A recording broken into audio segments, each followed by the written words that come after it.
بارك الله الله يكرمكم. امين يا رب. الله يحفظك. الله يحفظك. بارك الله فيك.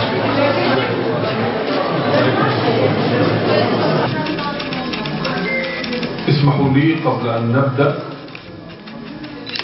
أو أبدأ حديثي أن نقف دقيقة نقرأ الفاتحة على أرواح 10,000 طفل وامرأة استشهدوا في قطاع غزة في الشهر الماضي.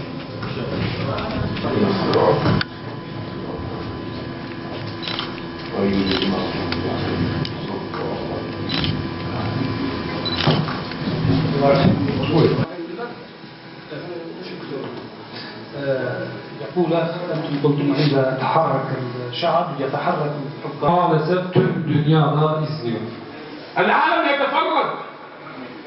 يعني الحرب العالمية الأولى والثانية وغيرها أمريكا وبريطانيا حركت أسطولها. أمريكا وبريطانيا حركت أسطولها. Yendiği için şu an orada askerler değil sivillerle çatışıyorlar. ولكن القتل 2 مليون فاصل 2 في قطاع غزة يفوق كل ما يمكن أن يتصوره العقل.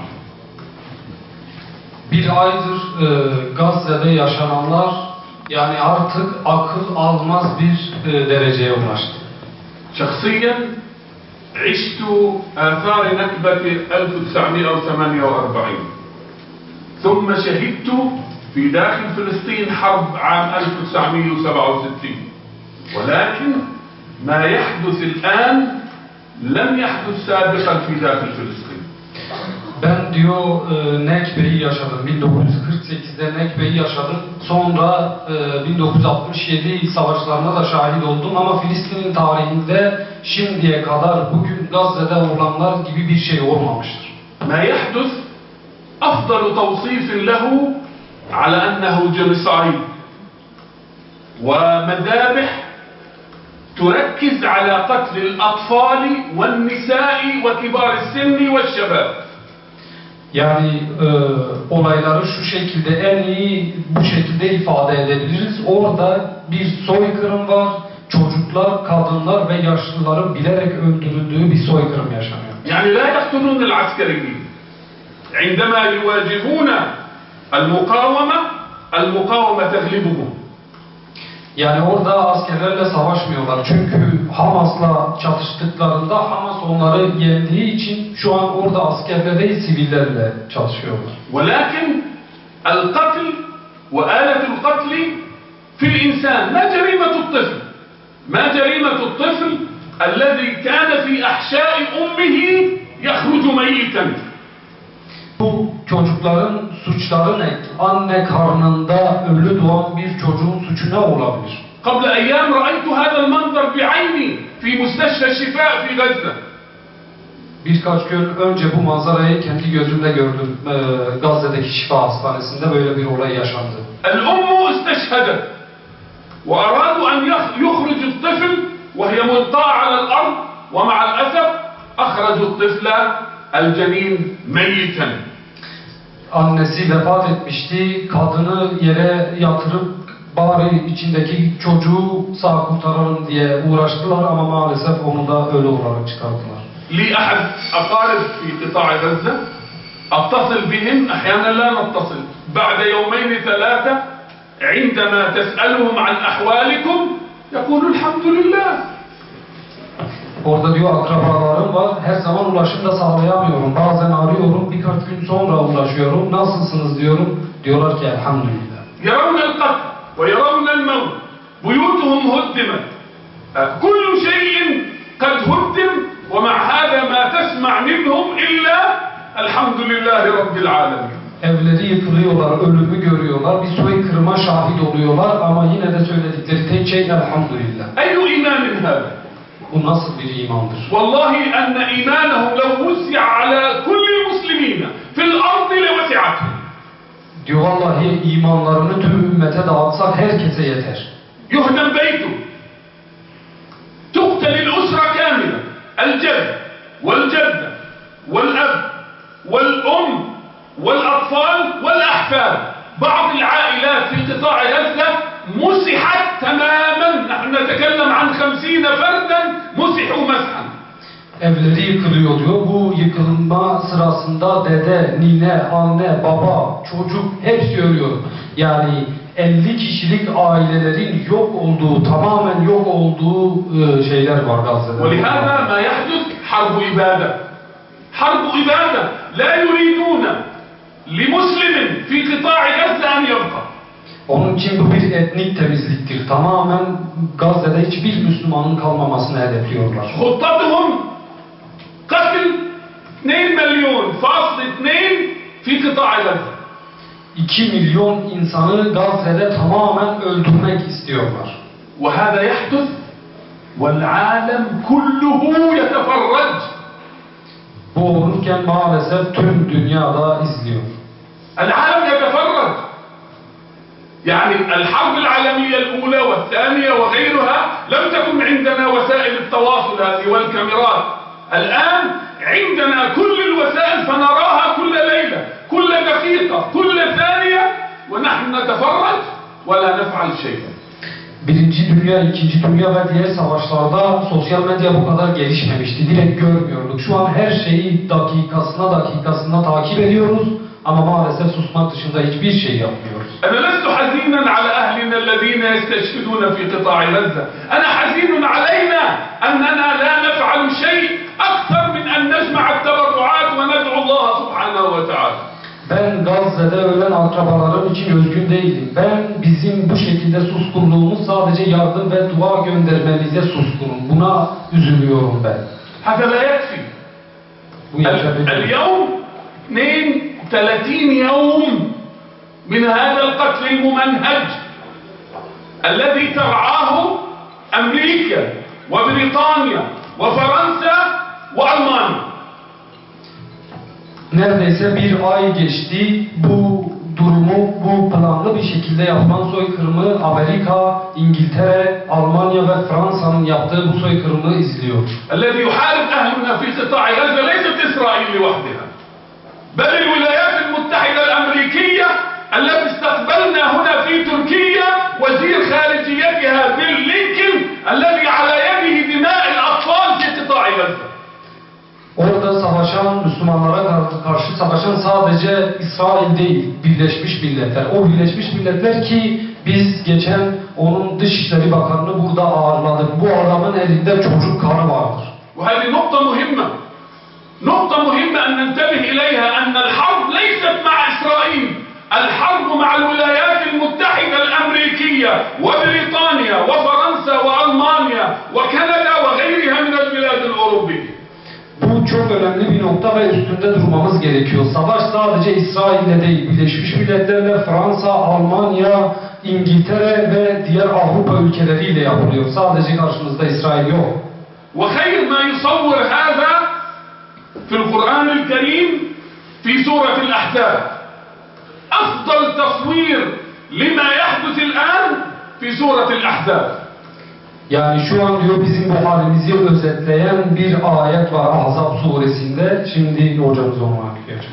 والله وأنا أقرأ هذه الآيات وكأنها نزلت ليس في زمن الرسول صلى الله عليه وسلم ولكنها فيما يحدث الآن في قطاع غزة.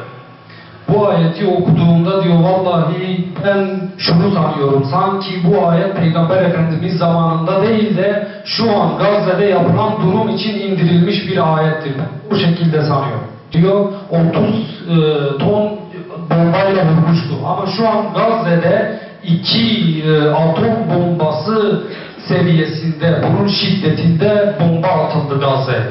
في البوسنة والهرسك المذبحة الشهيرة قتل في شهر 8,000.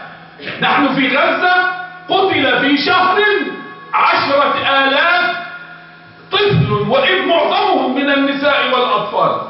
Bosna'da bir ayda 8.000 insan öldürüldü. Şu an Gazze'de bir aya varmadan 10.000 insan öldürüldü ve bunların çoğu kadın ve çocuk. وزلزلوا زلزالا شديدا ما يحدث هو زلزال حقيقي. Gazze'de olan gerçek bir deprem etkisindedir.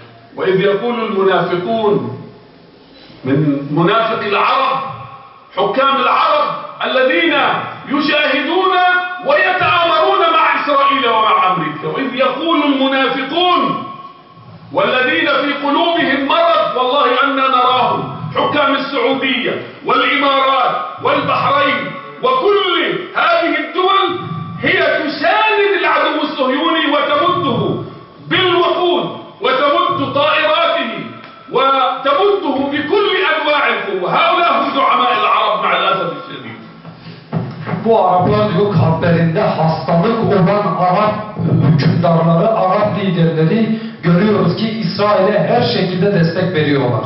İsrail'e hem silahsal hem parasal desteği asıl bu münafık Arap liderleri sağlıyor. المشكلة ليست في إسرائيل وأمريكا، المشكلة في زعماء العرب الذين يحرسون إسرائيل لهم 75 سنة. Sorun diyor Amerika ya da İsrail'de değil, sorun asıl Arap liderleriyle İsrailler arasındadır. Yani Arap liderlerin onlara bu yaklaşık 50 yıldır, 70 yıldır destek vermesi. خلاصة هذه الصورة ما يحدث في قطاع غزة اختبار لإيماننا نحن في الخارج. Bu Gazze'de yaşananlar bize imanımızı sorgulatıyor. هل ننصر أهلنا أم لا ننصرهم؟ Onlara yardım edecek miyiz, etmeyecek miyiz? Allah Tebareke ve Teala يقول وَاِنْ اسْتَنْصَرُوكُمْ فِي الدِّينِ فَعَلَيْكُمُ النَّصْرِ. Anlaşmalar var, askeri anlaşmalar, kültürel anlaşmalar, iktisadi anlaşmalar ve bunun dışında birçok anlaşma var. المطلوب إلغاء هذه الاتفاقيات فورا. Yapılması gereken bu tür anlaşmaların derhal durdurulması gerekiyor. وإذا تركيا لا تستطيع لأسباب نجهلها والسياسيين يعرفونها على الأقل عندنا في العلاقات الدولية شيء تجميد هذه الاتفاقيات. frozen تجميد لهذه الاتفاقيات. Yani Türkiye eğer bunu yapamıyorsa, bizim bilmediğimiz sebeplerden dolayı bunu yapamıyorsa uluslararası ilişkilerde bu yapılan anlaşmaların tamamını dondurması gerekiyor en azından. ثالثا هنالك اتفاقية موقعة بين تركيا ودولة فلسطين. هذه الاتفاقية وقعها الرئيس وأقرت من البرلمان التركي قبل سنتين وصدرت في الجريدة الرسمية. İkinci üçüncü nokta ise Filistin devleti ile İsrail arasında Türkiye'nin ara buluculuğunda yapılan bazı anlaşmalar var ve bu resmi gazetede yayınlandı. وهذه الاتفاقية اتفاقية أمنية كالاتفاقية التي وقعتها تركيا مع ليبيا. Bu güvenlik protokolü gibi düşünün, bu bunun gibi bir şeydir. Türkiye'nin Libya'da yaptığı gibi. وهذه الاتفاقية تسمح لتركيا بإرسال مساعدات إنسانية وعسكرية إلى قطاع غزة. Ve bu protokol ve ittifak kapsamında Türkiye oraya hem yardım hem asker gönderebilir. Türkiye'nin böyle bir hakkı var. هذا وقت تفعيل هذه الاتفاقية. İşte diyor şimdi o vakittir yani. Artık bu anlaşmanın bize verdiği fırsatı kullanmamız zamanıdır. إذا انتظرنا حتى يبات أهل قطاع غزة 2 مليون لسنا بحاجة إلى أن ترسل تركيا أي مساعدات إنسانية أو أي مساعدات عسكرية. Yani bunu yapmak için Gazze'de 2 milyon insanın öldürülmesini bekliyorsak bunu artık yapmaya gerek yok. Zaten oranın ehli tamamı şehit olmuş olacak. ومن ضمنها مع الأسف المجرم السيسي يمنع كل المساعدات بما فيها المساعدات التركية للوصول إلى أهلنا في قطاع غزة.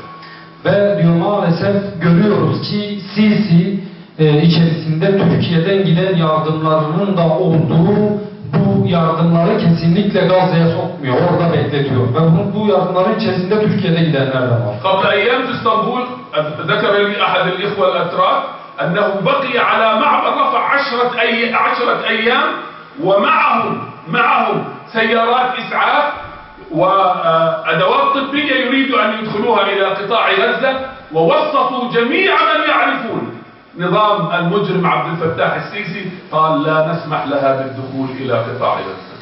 Bir arkadaşla görüştük diyor, günler önce İstanbul'da söylemiş ki demiş biz Refah kapısında 10 gün boyunca bekledik ve yanlarında ambulanslar ve tıbbi ilaçlar var. Bunları Gazze'ye sokmaya çalışıyorlar ama Sisi hiçbir şekilde bu yardımları içeriye sokturmuyor. ولهذا لا يوجد مجال للوصول إلى قطاع غزة إلا من خلال البحر. Ve diyor o şekilde getirdiler ki denizin altından girmekten başka bir çare yok şu an. ولهذا لابد أن نسير سفن لابد أن نسير سفن ونرسلها تحمل المساعدات الإنسانية إلى أهلنا في قطاع غزة. Ve diyor bunun için bizim gemiler göndermekten başka hiçbir çaremiz yok artık. İnsani yardım taşıyan gemileri göndermeliyiz. تذكر قبل 13 سنة سفينة ماري مارمر التي نظمتها الإيهاها. عندما تم الاعتداء عليها الرئيس طيب رجب أردوغان قال تصريحا مهما قال المرة القادمة سنرسل مساعدات إنسانية ومعها أسطول عسكري لحماية مساعداتنا الإنسانية إلى أهلنا في قطاع غزة. 13 yıl önce diyor yine İHA'nın yaptığı bir Mavi Marmara vardı ve buna bir saldırı oldu. Recep Tayyip Erdoğan'ın da bir açıklaması oldu. Dedi ki gelecek sefer yardım gemisini gönderdiğimizde etrafında onu saracak, onu koruyacak askeri gemiler de göndermeliyiz. Şimdi bunun yapmanın zamanı. طبية وإنسانية إلى قطاع غزة محروسة بالجيش التركي. Biz Türkiye'nin oraya tıbbi ve insani yardım göndermesini istiyoruz. Maalesef orası tamamen muhasara altında. لا يوجد دبلوماسية. كل الدول العربية 22 دولة هي كلها تحت الحماية الأمريكية. Maalesef diyor bunu söyleriz. Bu çok acı veren bir şey ama size söyleyeyim 22 Arap devletinin tamamı Amerika ve İsrail'in kontrolü altında. مرة أخرى قد تقول لي وما علاقتنا في تركيا؟ ما علاقتنا في تركيا؟ ما علاقتنا؟ هذه قضية خاصة بالفلسطينيين والفلسطينيين يدبروا أنفسهم. Yani diyor şunu da sorabilirsiniz. Bizim Türkiye olarak bu durumda ne alakamız var, ne işimiz olabilir? Bu Filistinlilerin davasıdır. Bizim bir alakamız yok da diyebilirsiniz ya da sorabilirsiniz. المسجد الأقصى للفلسطينيين. Filistin, Mescid-i Aksa sadece Filistinlilerin mi? لا والله أنه آية في كتاب الله. Yok diyor, bu Allah'ın kitabından bir ayettir. ثلث القرآن الكريم المكي نزل يتكلم عن بيت المقدس وعن المسجد الأقصى المبارك. ثلث القرآن الكريم. Kur'an-ı Kerim özellikle Mekki ayetlerin 1/3 diyor Beytül Makdis'ten bahsediyor. نزلت في مكة التي كان الهدف تثبيت العقيدة فأصبحت قضية المسجد الأقصى قضية عقيدة لكل مسلم. Bu Mekke'de iniyor ama Mescid-i Aksa ile ilgili inen ayetlerin tamamı bize şunu söylüyor. Bu bizim akidemizde de bunun yeri var. Orası akidevi bir meseledir tüm Müslümanlar için. ما الذي دفع صلاح الدين أن يحرر المسجد الأقصى وهو ليس فلسطيني كردي هو كردي ليس له عرق مرتبط بأهل فلسطين ليس له ولكنه جند الجنون ولم يستطع أن ينام حتى حرر المسجد الأقصى المبارك. Salahaddin Eyyubi'yi oraya gönderen şey neydi diyor. Salahaddin Eyyubi bir Filistinli değildi, bir Kürttü adam. Ama o Salahaddin Eyyubi'yi Kudüs'ün fethine iten bir şey vardı. Artık öyle olmuştu ki Salahaddin geceleri uyuyamıyordu Mescid-i Aksa'yı ve Kudüs'ü özgürleştirene kadar. لم يقل هذه قضية خاصة بالفلسطينيين والفلسطينيين يتدبروا أنفسهم أبدا بل جيش الجيوش حتى استطاع بعد 88 سنة أن يحرر المسجد الأقصى المبارك. Diyor, Salahaddin Eyyubi bu Filistinlilerin meselesidir, alır kendileri çözsünler demedi. Büyük bir ordu hazırladı. Tabi bu uzun yıllar sonucunda orayı özgürleştirene kadar kendisi buna hazırlandı, ordusunu hazırlandı ve orayı fethetti. أستاذه نور الدين زنكي تركماني ليس عربيا وليس فلسطينيا ولكنه تحرك لتحرير المسجد الأقصى المبارك. Onun hocası Nurettin Zengi, o da bir Türkmendi, Filistinli de değildi, Arap da değildi ama o da Mescid-i Aksa'yı özgürleştirmek için hazırlıklar yaptı. أكبر جريمة حدثت في 100 سنة الماضية أن أننا قلنا أن القضية قضية فلسطينية. Maalesef son 100 yılda en büyük sıkıntımız, en büyük yaramız budur ki Mescid-i Aksa ve Filistinlileri meselesidir. هذه قضية إسلامية، قضية عقائدية. أنا بالنسبة لي كمسلم أهتم بالمسجد الأقصى وأهتم بأهلنا في قطاع غزة ليس لأني فلسطيني ولكن أهتم بها لأني مسلم وأنتمي إلى هذه العقيدة. Filistin ve Mescid-i Aksa kesinlikle bir ırk unsur meselesi değildir. Bu bir akide ve iman meselesidir. Ben şu anda bunları konuşurken Filistinli olduğum için söylemiyorum. Tamamen Müslüman ve bu olaylara ehemmiyet gösteren bir Müslüman olarak söylüyorum. Mescid-i Aksa'ya ve Gazze'ye yardım etmemiz bizim hem akidevi hem imani meselemizdir. Yani biz Gazze'ye yardım edersek aslında kendi dinimize, kendi akidemize yardım ediyoruz. Müslüman olmayan insanlar için düşünürsek de insaniyet için oraya yardım ediliyor. 10.000 insan öldü, kadın, çocuk ve yaşlılardan oluşan 10.000 insan öldü. Buna yardım etmek insaniyet meselesidir. İkhwani ya akhawati, hâzâ vaktul amel. Hâzâ vaktul amel. Kama kul, kullu insanin fînâ yastati' en ya'mel dimne istitaatihi ve kudratih. Ey değerli kardeşlerim, artık harekete geçme zamanıdır, iş zamanıdır. Bizim bir şekilde yani söyledik, herkes ne yapacağını biliyor ama artık harekete geçmemeliyiz. Ben size geldim ve her şeyi anlattım. Bundan büyük de şeref duyuyorum ama bunun temel amacı bir şekilde oradaki insanlar için harekete geçmemizdir. Nahnu amam ihtibarin akhtim, nahnu amam ihtibarin hakiki li insaniyetina. Yani bu şekilde bitireceğim. Biz insanlığımızı seçeceğimiz bir durum içerisindeyiz artık. فإما أن نشهد إبادة 2 مليون من أهلنا في قطاع غزة أو أن نتحرك وننصرهم. Önümüzde iki seçenek var. Ya durup orada 2 milyon insanın ölümünü izleyeceğiz ya da bir şekilde harekete geçeceğiz. Allahümme inni kad bellagt, Allahümme feşhed. Allahümme inni kad bellagt, Allahümme feşhed. Allahümme inni kad bellagt, Allahümme feşhed. Esselamu aleyküm ve rahmetullahi ve berekatuhu. Allah'ım diyor ben söyledim şahit ol. Allah'ım ben görevimi yaptım şahit ol. Allah'ım ben söyledim şahit ol. Esselamu aleyküm ve rahmetullahi ve berekatuhu. Hamas'ın İsrail'e ciddi zararlar verdiği de konuşuluyor. Buna hiç niye değinmiyor? يقول ما تحدثتم عن الحركة الحماس وهي ضربة لإسرائيل ضربة شديدة يمكن أن تتكلمون عليها. تمام. هذا نقطة مهمة جدا. Bu çok önemli. ما حدث في 7 أكتوبر نقطة تحول مفصلية في التاريخ. 7 Ekim'de olan diyor tamamen bir kırılma noktasıdır. 75 سنة تم رسم صورة ذهنية في عقل الفلسطيني وعقل العربي وعقل المسلم أن إسرائيل وجيشها لا يمكن أن يهزم.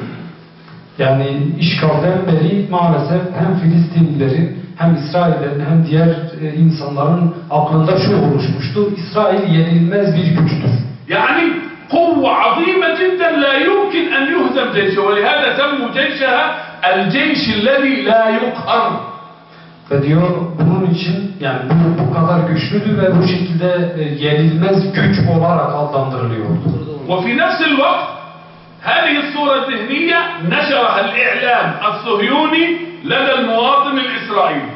صوروا له هزمنا العرب، هزمنا 7 دول عربية في عام 48 وهزمنا العرب في عام 67 واحتللنا المسجد الأقصى واحتللنا الضفة الغربية وقطاع غزة وسيناء من مصر والجولان من سوريا والعرب مهزومين دائما. Ve diyor İsrail bunu kendi halkına söylüyordu. Diyordu ki biz 1948'de 7 Arap devletini yendik. 1967'de yine Arapları yendik. Mescid-i Aksa'yı işgal ettik. Sina'nın bir kısmını aldık, Golan'ı aldık. Araplar hiçbir şekilde bize karşılık veremedi. Sürekli hezimet uğradılar. الذي حدث في 7 أكتوبر أن هدم هذه الصورة الذهنية وهذا بالنسبة لي أكبر انتصار. Ve 7 Ekim'de olan bu olaylar bu algıyı tamamen kırdı ve bu benim için en büyük zaferdir. كان هنالك عسكرية اسمها فرقة غزة. Orada diyor bir askeri birlik var. Bu birliğin adı Gazze Fırkası. بها أحدث التكنولوجيا وأحدث الأسلحة وأحدث التقنيات لتراقب حتى النفس في قطاع غزة.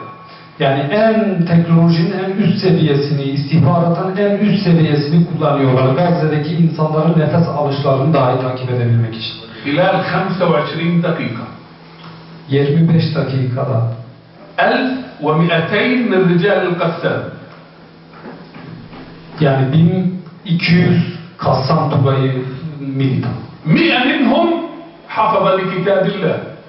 Elhamdülillah onlardan 100 kişiyi استطاعوا أن يكسروا هذه الصورة الذهنية. ve bu algıyı da elhamdülillah kestiler. وهذا السبب أن أمريكا جاءت شعرت أن طفلهم المدلل قد هزم. Yani diyor bunun için Amerika geldi. Baktık işim arıp çocuğu perişan olacak. Onun için Amerika hemen yardıma koydu. مرة أخرى كأستاذ العلاقات الدولية هذا هو انتصار عظيم جدا. ولهذا إسرائيل ماذا تفعل كردة فعل؟ تقتل المدنيين ولا تقتل العسكريين. Ve diyor ben uluslararası ilişkiler hocası olarak bunu söyleyebilirim. Bu çok büyük bir başarıdır. Bunun için İsrail bunu kabul etmiyor ve sivilleri öldürüyor. الذي حدث في 7 أكتوبر لا يمكن أن يتخيله العقل أن يحدث. Yani bu 7 Ekim'de olan olaylar bunu maalesef yapamıyordu. Yani hiç akıllar düşünemiyordu. Bu şekilde kimse tahmin edemiyordu. الآن السؤال اللي ممكن يسأل بعد ذلك هل هذا يوازي الألم الذي حل بأهلنا في قطاع غزة؟ Yani şunu da sorabilirsiniz. Peki tamam Hamas bunu yaptı ama bu şu an çekilen acılara değer miydi? 10.000 insan öldü orada. كل أمة تريد أن تتحرر من المحتل تدفع ثمنا لهذا القتال. Yani tüm ümmet diyor bu işgalin bitmesini istiyor ve bunun şeyini de ödeyecektir. في الجزائر في 5 سنوات 1.5 مليون شهيد حتى أخرجوا الاحتلال الفرنسي من الجزائر. Cezayir'de diyor 1 milyon insan öldü ta ki Fransa işgali oradan çıksın diye. اسطنبول عندما احتلت من قبل الإنجليز والفرنسيين 5 سنوات كيف خرجوا من احتلال اسطنبول؟ بالمقاومة بأهلنا الأتراك. وأنا أتشرف أن عم والدي كان ممن حارب في اسطنبول ضد البريطانيين وضد الفرنسيين حتى استقلت اسطنبول ودحرت هذا الاحتلال. İstanbul'da diyor işgal edildi İngiltere ve Fransa tarafından. 5 yıl boyunca işgal altında kaldı. Ama nasıl çıktılar? Yine direnişle çıktılar. Ben diyor babamın amcasının burada İstanbul'da İngilizlere ve Fransızlara karşı direndiğiyle şeref duyuyorum. لا مجال مع المحتل إلا المقاومة حتى يخرج من هذا الاحتلال. Yani işgalin bitmesi için direnişten başka, devrimden başka çare yoktur. محمود عباس خادم لإسرائيل. Mahmut Abbas sadece İsrail'e yardım ediyor.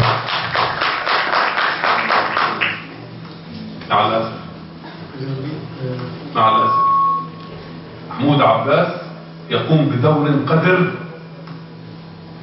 ضد المقاومة في الضفة الغربية.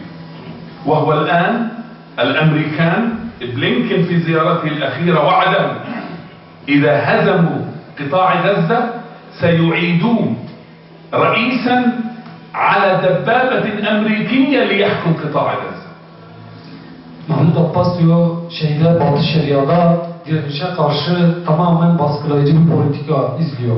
Amerika Dışişleri Bakanı gelip en son onu gördüğünde ona diyor ki eğer Gazze'de Hamas'ı bitirirsek, El-Kassam'ı bitirirsek seni oraya başkan olarak tayin edeceğiz. ولهذا أقول بصراحة أي تبرعات لا ترسلوها إلى السفارة الفلسطينية في أنقرة. هذه ترسل لدعم محمود عباس. لا ترسلوا أي تبرعات للسلطة الوطنية الفلسطينية لأنها لن تصل إلى أهلنا في قطاع غزة.